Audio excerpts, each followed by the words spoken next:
Hermanos, vamos a comenzar con una lectura de la palabra en Mateo 5, del 14 al 16.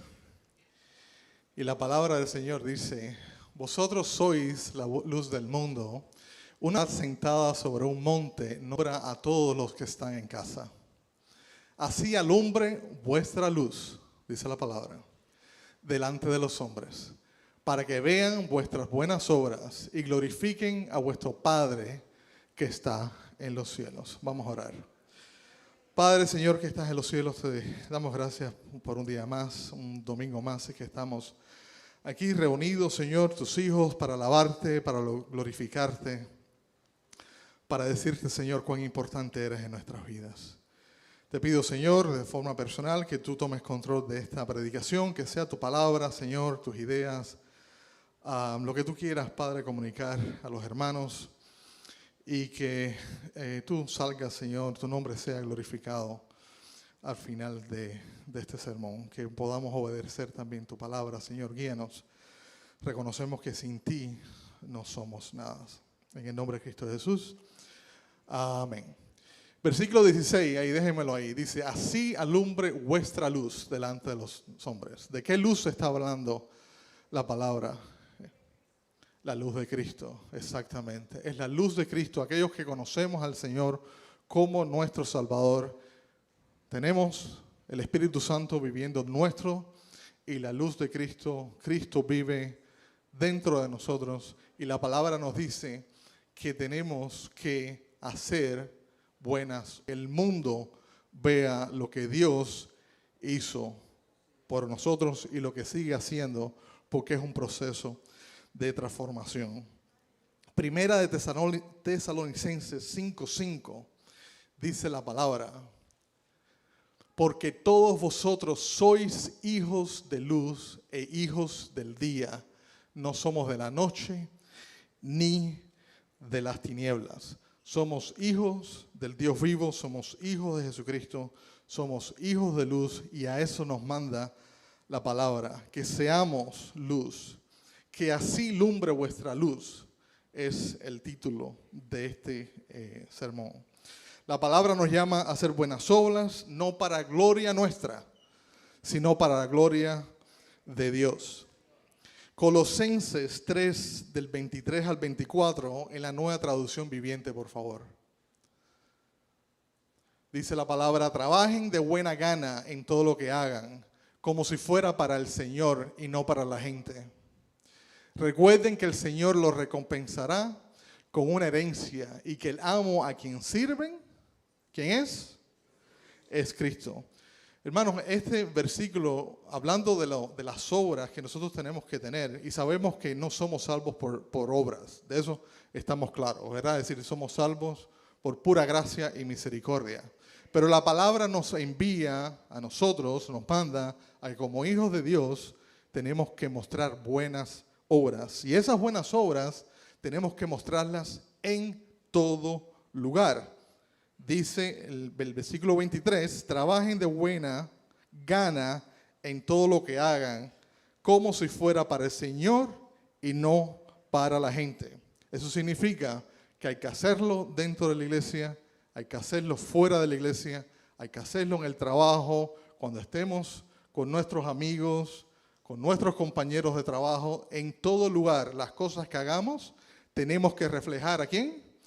A Cristo, a nuestro Señor. Yo estoy seguro que ustedes han escuchado, bueno, de hecho el pastor David tiene un sermón acerca de la excelencia y cómo, es decir, hay que hacer las cosas con excelencia para el Señor.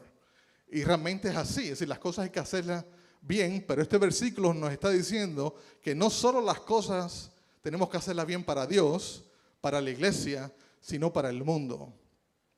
Y yo personalmente, Joxán, el que está predicando hoy, yo tengo problemas con esa palabra de excelencia. ¿Por qué lo digo? Porque da pie para juzgar. La versión, en la Nueva Traducción Viviente, del versículo 16 de Mateo 5, dice: de la misma manera, dejen que sus buenas acciones brillen a la vista de todos, para que todos alaben a su Padre celestial. Yo les pregunto a ustedes, ¿quién pone la medida? ¿Quién puede decir esto se hizo con excelencia y esto no se hizo con excelencia?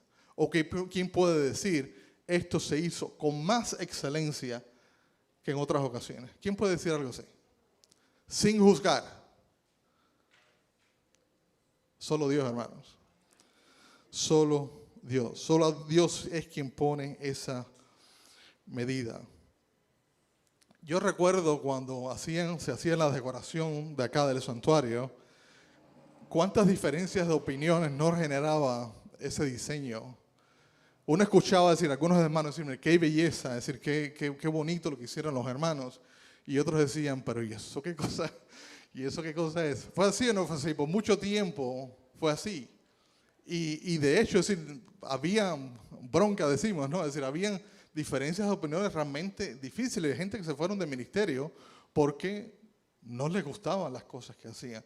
Pero, hermanos, es decir, eso es algo humano, es algo realmente que está en nosotros, no podemos evitar, pero sí la palabra nos manda a que tenemos que hacer las cosas con excelencia, tenemos que hacer las cosas bien y tenemos que hacerlo también sin juzgar, porque eso lo dice la palabra y lo vamos a ver un poco más adelante. ¿Cuánta energía no gastamos en criticarnos unos a otros, pensando de que podemos hacer las cosas uno mejor que otros?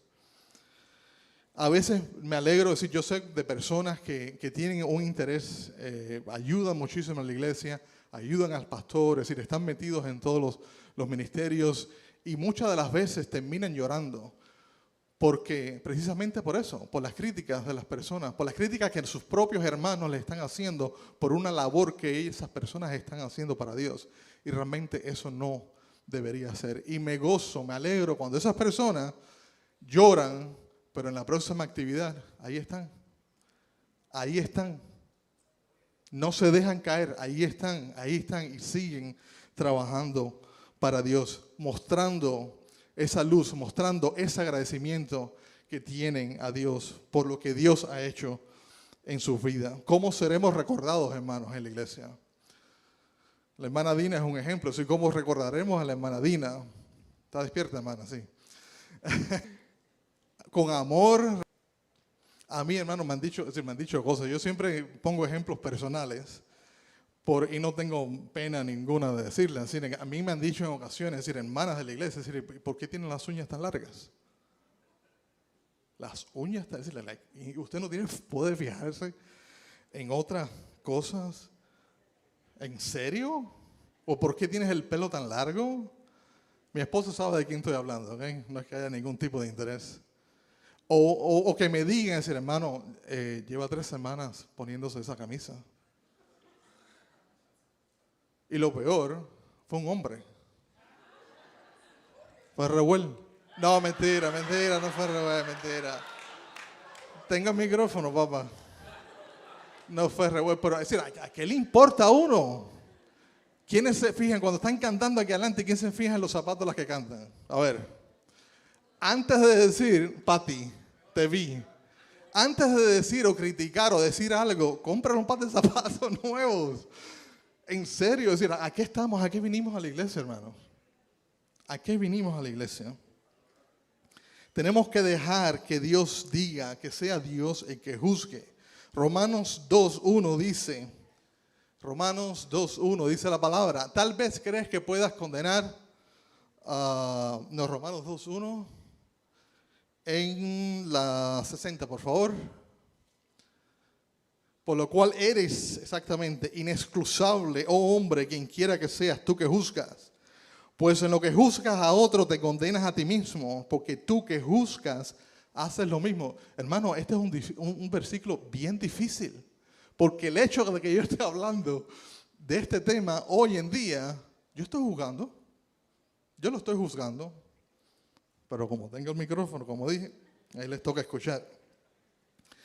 Una de las cosas que yo he visto al pastor David pasar más tiempo, o que más tiempo le roba a él, es lidiar precisamente con los conflictos que nosotros creamos. y las quejas entre nosotros. Romanos 14, 10 y 12.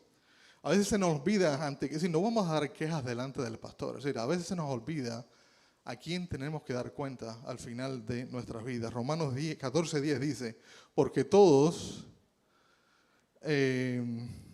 quizás es el 11 y el 12, hermano, disculpe. Se los voy a leer por acá. Porque todos compareceremos ante el tribunal de Cristo. Así que cada uno de nosotros dará a Dios cuenta de sí. Nosotros vamos a dar cuenta de nuestras obras. Somos responsables ante Dios de nuestras acciones. A veces, yo no sé si usted se ha dado cuenta, las cosas para Dios hay que hacerlas con humildad también, ¿no? Es decir, a veces hacemos las cosas para Dios y nos damos golpes, ¿no?, en el pecho de que, yo solamente puedo hacer esto. O buscamos relucir, ¿no?, sobresalir por encima de otras personas, cuando la misma palabra nos dice en Isaías 64, 6, que todas nuestras justicias son como trapo de inmundicia. Son palabras fuertes, hermanos. Si buscan, por favor, en la Nueva Traducción Viviente, ese versículo dice, estamos todos, Isaías 64, 6, en la Nueva Traducción Viviente. Dice, estamos todos infectados por el pecado y somos impuros. Cuando mostramos nuestros actos de justicia, lo que nosotros pensamos que estamos haciendo bien, lo que nosotros pensamos que estamos dándolo lo más que podemos, dice la palabra que no son más que trapos de inmundicias o trapos sucios. Bueno, al menos en mi caso, las veces que a mí se me ha ocurrido sentirme, hoy hice algo bien, hoy hice las cosas bien para Dios. Dios se encarga de meterme la cabeza en el lodo. A mí me duele. Y he aprendido, por supuesto, la lección. Es decir, de nunca jamás que me pase por la cabeza yo sentirme superior a alguien, porque realmente no lo soy. Y la palabra es bien clara acerca de eso. ¿Estás buscando reconocimiento? ¿De quién? ¿Del pastor? Una de las cosas que a mí me encanta del pastor David es que él no es de estarle dando palmaditas en la espalda de la gente, decirle, lo hiciste bien. No, si hay que hacerlo para Dios. La palabra nos está mandando a hacer las cosas con excelencia, buenas obras para Dios. Hay que hacerlo de todas formas. Gálatas 6:3 dice, porque el que cree ser algo, no siendo nada, a sí mismo se engaña. No se engañen, hermano.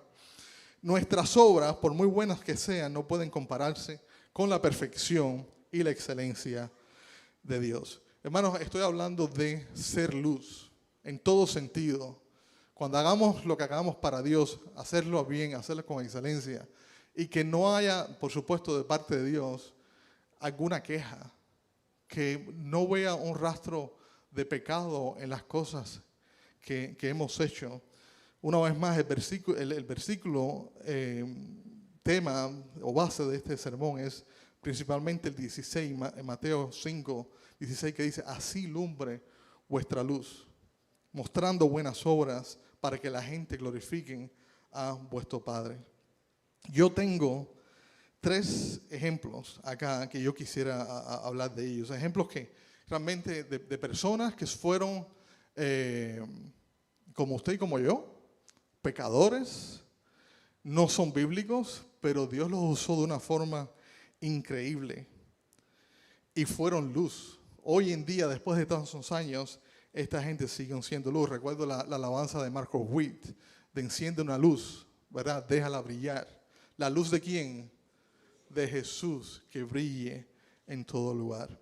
Estas personas, a pesar de las diferencias culturales, tradicionales, doctrinales incluso,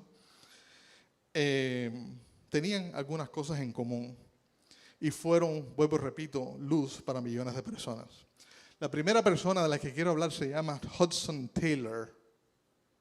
Este hombre británico, vivió en los años 1800 y tanto. Este hombre, el bisabuelo, él odiaba la religión, ¿ok? Lo odiaba. Y la vecina, el abuelo de este personaje, él escuchó del vecino una frase que decía, pero yo y mi casa serviremos a Jehová.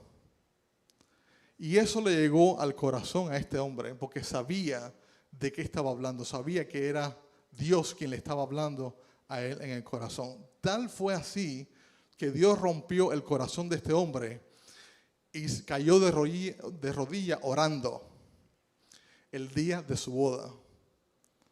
Y llegó tarde a la boda. ¿Por qué? Porque el hombre estaba orando. La mujer, por supuesto, llega a la iglesia, la mujer lo estaba esperando, y dice, ¿dónde tú estabas? ¿Dónde te metiste? Y el hombre le responde, le hace el cuento de lo que había pasado, y la mujer le dice, no me digas que tú eres uno de esos metodistas. Si la mujer no se esperaba que ese hombre se convirtiera. El padre, o el de Hudson, el hijo de él, lo mismo. El hombre vivió una vida de oración hasta que llegó a este hombre de que le quiero hablar, que se llama Hudson Taylor. No creyó hasta los 17 años, después de haber crecido en un hogar cristiano. Un día entra, dice la bibliografía, entra a la biblioteca de su padre y agarra un folleto simplemente por leerlo, si voy a leer algo. Y ese fue el momento, hermanos, en que Dios tocó el corazón de este hombre. Y su madre, a cientos de kilómetros de distancia, en ese mismo momento, estaba orando por la conversión. Hecho todo salvándome, cuando yo había perdido toda esperanza y tampoco quería la salvación. Le supliqué entonces que me concediera una obra que realizar como expresión de mi amor y gratitud, algo que requiriese abnegación, fuese lo que fuese, algo para agradar a quien había hecho tanto por mí. Recuerdo cómo, sin reservas, consagré todo, colocando mi propia persona, mi vida, mis amigos y todo sobre el altar, con la seguridad de que mi ofrecimiento fue aceptado. La presencia de Dios se volvió verdaderamente real y preciosa. Me postré en tierra ante Él, humillado. Pero sentí una certidumbre tan profunda de que ya no me pertenecía a mí mismo, que ese sentido después dominó toda mi vida. El joven que entró en su cuarto para estar solo con Dios ese día no era el mismo cuando salió. A los 17 años, hermanos, este hombre salió a la China, que en aquel momento era un país desconocido para Occidente. Fue pionero en el enfoque misionero. Él llegó, imagínense, británico, blanco, llega a la China y la gente dice, ¿y este blanquito qué hace aquí? Él llegó a raparse la cabeza, a vestirse como chino, ¿sí? Para poder llenar ese gap, ¿no?, que había cultural y poder tener más interacción con la gente. Fundó la Mission China Island, misión al interior de China. No sé si han escuchado de ella, me imagino que sí. Porque hoy por hoy, hermanos, yo no sé si lo han escuchado, decir, China es una de las iglesias con mayor crecimiento hoy en día y comenzó todo ese crecimiento con este hombre. Enfrentó adversidades, la pérdida de seres queridos, una hija,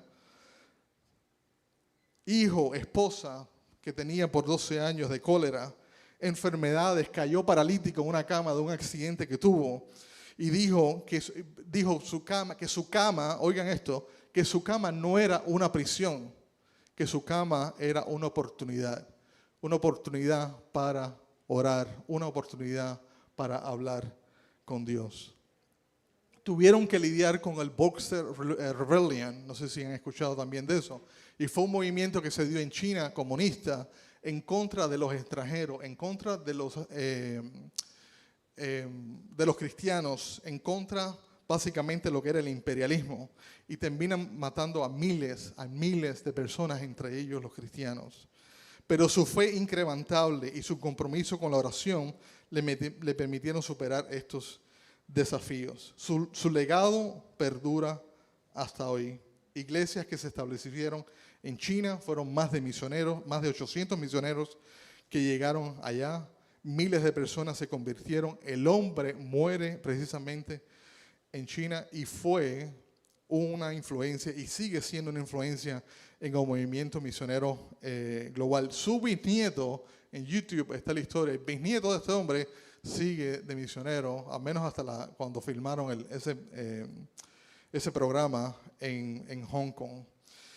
Y el trabajo fue, por supuesto, interrumpido cuando llegaron los comunistas. El pastor habló, por cierto, acerca de la forma de pensar y cómo el comunismo va en contra de las cosas de Dios, y realmente es realista. Llegaron los comunistas, tuvieron que salirse de China, pero hoy actualmente el trabajo de este hombre sigue funcionando bajo lo que le llaman la OMF, que es el Overseas Missionary Fellowship. Siguiente personaje que les quiero hablar, en los minutos que nos quedan, el tiempo es cruel, se llama David Livingstone. Este hombre era escocés, médico, misionero.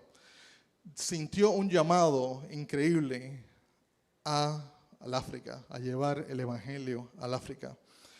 De sus logros más significativos, la exploración precisamente del África. Buscó crear rutas comerciales, promover, por supuesto, el cristianismo, abogó por la abolición de la esclavitud. Los misioneros que vinieron después utilizaron las rutas que él había definido. Tenía un compromiso con la salud y el bienestar. Dice la bibliografía que miles de personas venían a verlo, caminaban miles de kilómetros para poder ver a este hombre desde el punto de vista de la salud, de la medicina, pero él aprovechaba siempre para hablar de Jesucristo. Tenía enemigos, hermanos, los mismos que traficaban, como él estaba en contra de la esclavitud, los mismos que traficaban lo querían matar. La gente a los que él quería llegar a predicarles el evangelio, también los quería matar.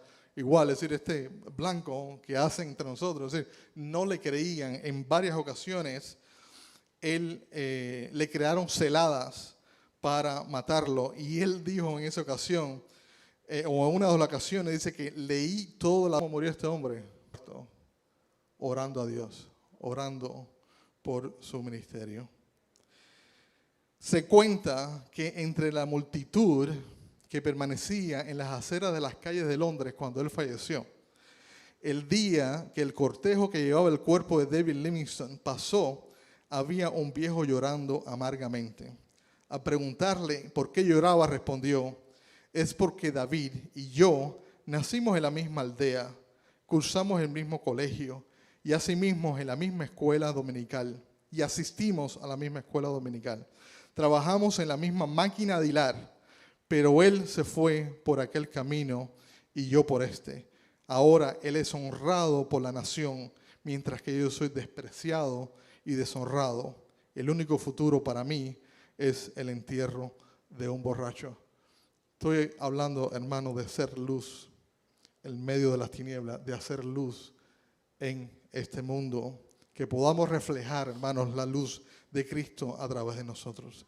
El tercer personaje que tengo se llama Jonathan Edwards. ¿Alguien ha escuchado de él? Nadie. Ok.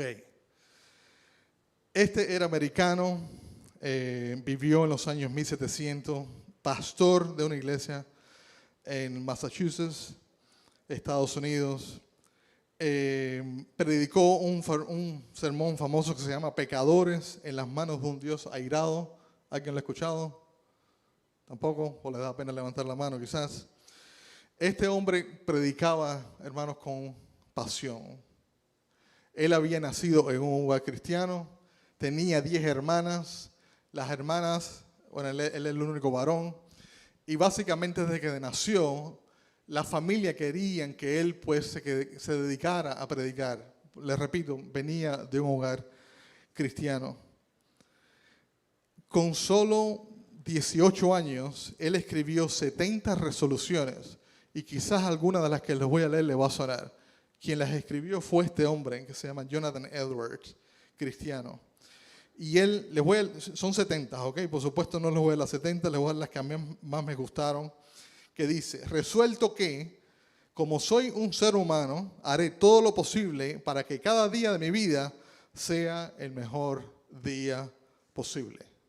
Cosa que creo que deberíamos hacer todos. Es ser una persona, de hecho, no solo persona, un mejor cristiano cada día. Resuelto que si alguna vez me encuentro en una situación en la que no sé qué hacer, haré lo que sea más glorioso para Dios, siempre buscando la gloria del Señor. Resuelto que no tendré ninguna meta en mi vida que no busque la gloria de Dios. Resuelto que al finalizar cada día, reflexionaré sobre cómo lo he vivido, buscando siempre mejorar y aprender. Resuelvo vivir con un sentido de la presencia de Dios y ser consciente de su soberanía y en todas las circunstancias. Este hombre entendía que Dios era rey, que Dios tenía control de su vida. Y el último que tengo por acá, y es el favorito de mi esposa, dice: resuelto no hacer nada que yo no haría si estuviera viviendo los últimos minutos de mi vida. Les repito, resuelto no hacer nada que yo no haría si estuviera viviendo los últimos minutos de mi vida. Eso significa, hermano, cuando usted está en la casa viendo Netflix. Si usted estaría a punto de morir, ¿estaría viendo Netflix? Aquellos que son jugadores de juegos en computadora, yo soy uno de ellos, ¿ok? ¿Estaríamos jugando? ¿Qué estaríamos haciendo, hermano? Por usted, hermano. Por supuesto, nadie me va a responder. En la iglesia que él estuvo, es decir, en el área de Nueva Inglaterra, más de 50,000 almas fueron salvadas del infierno. Es considerado una figura clave en la historia del cristianismo en América. Su legado sigue vivo en la teología y el pensamiento cristiano contemporáneo. 3 personas que les he hablado el día de hoy dejaron una huella en este mundo. ¿Qué tenían en común estas personas? Venían de familias cristianas, sumidas en oración. Eso no quiere decir, hermanos, que si usted no viene de una familia cristiana, pues no va a hacer nada. Es decir, sea algo, es decir, la palabra nos está mandando que una vez le conozcamos, pues tenemos que mostrar frutos. Pero el hecho de vivir en una familia cristiana, y lo estoy diciendo porque muchos de nosotros tenemos hijos que están en la iglesia, es importante, hermano. Yo crecí en un hogar cristiano y yo puedo decir, en las conversaciones, horas que he pasado hablando con mi esposa, que en el caso de ella no fue así, podemos ver la diferencia que hace Cristo en la familia. Incluso aunque nos separemos de Cristo, esa semilla, ese conocimiento que de niño uno aprende en la iglesia, eso no se olvida, es promesa bíblica en la vida nuestra. No fue Dios quien hizo a Livingstone famoso, fueron los hombres. Este hombre dice que lo enterraron junto a reyes y reinas. ¿Y qué hizo? Fue a predicar el evangelio a África. La gente lo reconocía por eso. Tenían una familia que oraba fervientemente por ellos. Inicialmente por la conversión y más adelante por su ministerio. Vivían una vida de oración, constante oración. En la biografía de Hudson Taylor, hay un muchacho que le pregunta, bueno, ¿de qué vas a predicar hoy? Y él le responde, dice, no sé, no he tenido tiempo de pensar. Y dice, ¿cómo que no has tenido tiempo? Si te has pasado el día entero en la cama, descansando. Y el hombre responde, dice, yo no sé lo que es descansar. Él oraba constantemente por su misión, oraba constantemente con nombres, dice, y apellidos, por cada una de las personas que estaban lejos, haciendo la labor de Cristo. Tenían celo por la palabra, el deseo de que todos conocieran de Jesús, una salud afectada por los tiempos de ayuno. ¿Se imaginan? De que su salud, su propia salud, está afectada por el tiempo de ayuno y oración. Hacemos aquí en la iglesia los ayunos, ¿verdad? Normalmente de 6 de la mañana a 6 de la tarde, y nos estamos muriendo. Y esta gente dice que vivían así. A David Livingstone le dieron más de 30 fiebres malignas. El hombre por poco se muere. Y sin embargo, cuando murió de rodillas orando. Tenían un amor sacrificial por Cristo, por su palabra, por las almas.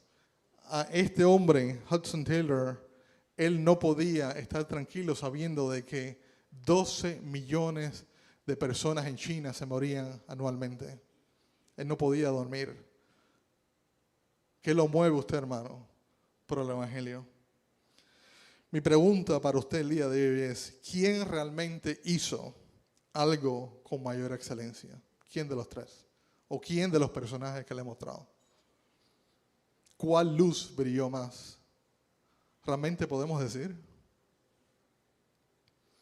¿Cuál obra fue la de mayor labor? ¿El sacrificio de Hudson Taylor a seguir las misiones a pesar de la muerte de sus hijos y de su esposa? ¿O quizás la decisión de su bisabuelo de que él y su casa servirían a Jehová? ¿Cuál decisión fue más importante? ¿Y cómo podemos juzgarla nosotros como hombres? ¿Cuál obra fue la mayor?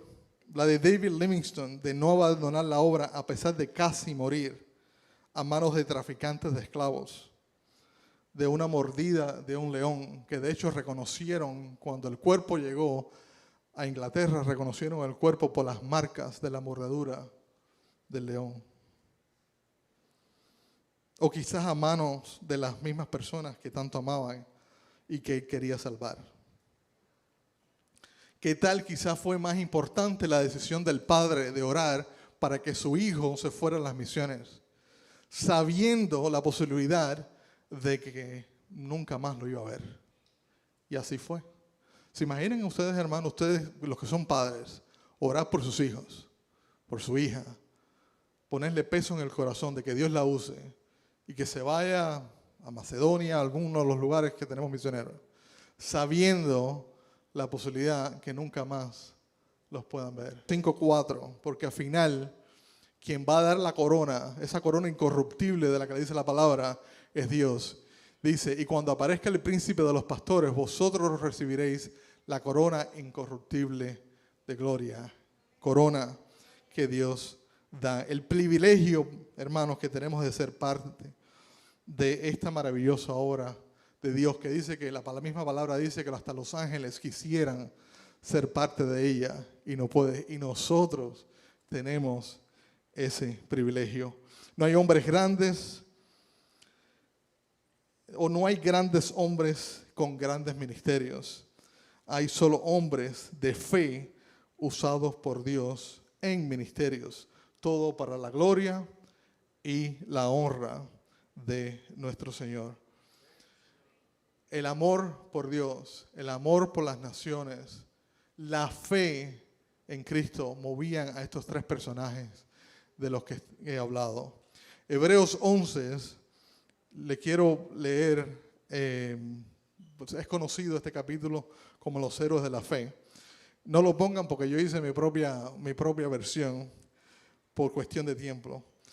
Pero dice que por fe entendemos que todo el universo fue tomado por orden de Dios. Fue por la fe que Abel presentó a Dios una ofrenda más aceptable. Fue por la fe que Enoc ascendió al cielo sin morir. Fue por la fe que Noé construyó un barco grande para salvar a su familia del diluvio en obediencia a Dios. Fue por la fe que Abraham obedeció cuando Dios lo llamó para que dejara su tierra y fuera a otra que él le daría por herencia. Fue por la fe que hasta Sara pudo tener un hijo, a pesar de ser estéril y demasiado anciana.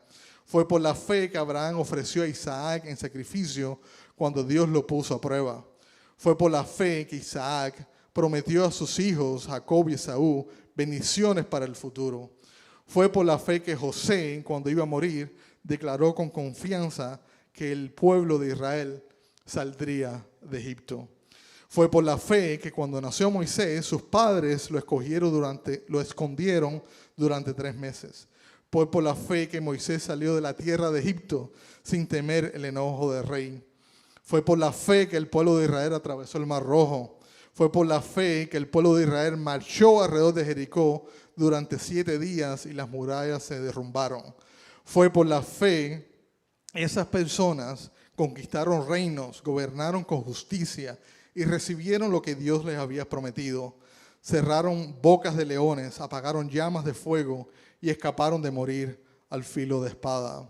Y si me permiten agregar unas cosas más, por fe estos tres personajes, estos tres hombres de los que he hablado hoy, glorificaron a Dios con sus vidas. Por fe vamos a vender la propiedad que estamos vendiendo. Es por fe que tendremos todo el dinero para pagar el préstamo en marzo. Y es por fe que encontraremos un buen lugar para alabar a nuestro Dios juntos. Amén, hermanos. Vamos a orar. Padre, Señor, que estás en los cielos, te damos gracias, Padre, porque ¿qué somos? ¿Qué somos sin ti, Señor? Te pedimos, Padre, que tú tengas misericordia de nosotros, que nos muestres cómo podemos servirte, Señor, y puedan tener la seguridad que tenemos nosotros de una vida eterna. Si estás aquí por primera vez, quizás estas sobrehumanas te deben parecer algo imposible o fuera de tu alcance. Quizás aquellos que nos están escuchando o nos van a escuchar en algún momento, quizás estas historias no les parezcan reales. Quizás al igual que yo, usted vino a esta iglesia buscando de ayuda, buscando de una traducción de un documento, buscando por comida, satisfacer alguna necesidad y piensan que eso es lo único. Somos un Dios de amor. Hemos escuchado también que somos pecadores y que hemos ofendido a un Dios de ira, pero que a la misma vez envió a su Hijo a morir a la cruz por usted. Reconozco que te he ofendido. Perdóname, Señor. A vivir una vida que te alabe, que te lo glorifique. Reconozco, Señor, una vez más mis pecados. Reconozco que te he fallado. Ayúdame. Quiero vivir una vida cerca de ti, Señor. Y quiero tener esa convicción, Señor, esa esperanza de que una vez ya no esté en esta tierra, como realmente es, podrá ser luz en medio de las tinieblas.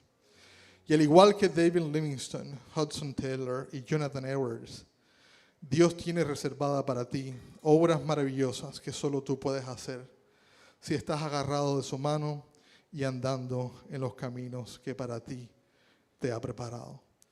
Señor, una vez más, gracias. Gracias por tu palabra, gracias por tu enseñanza. Gracias, Señor, por el privilegio que nos das de servirte. En el nombre de Cristo Jesús, amén.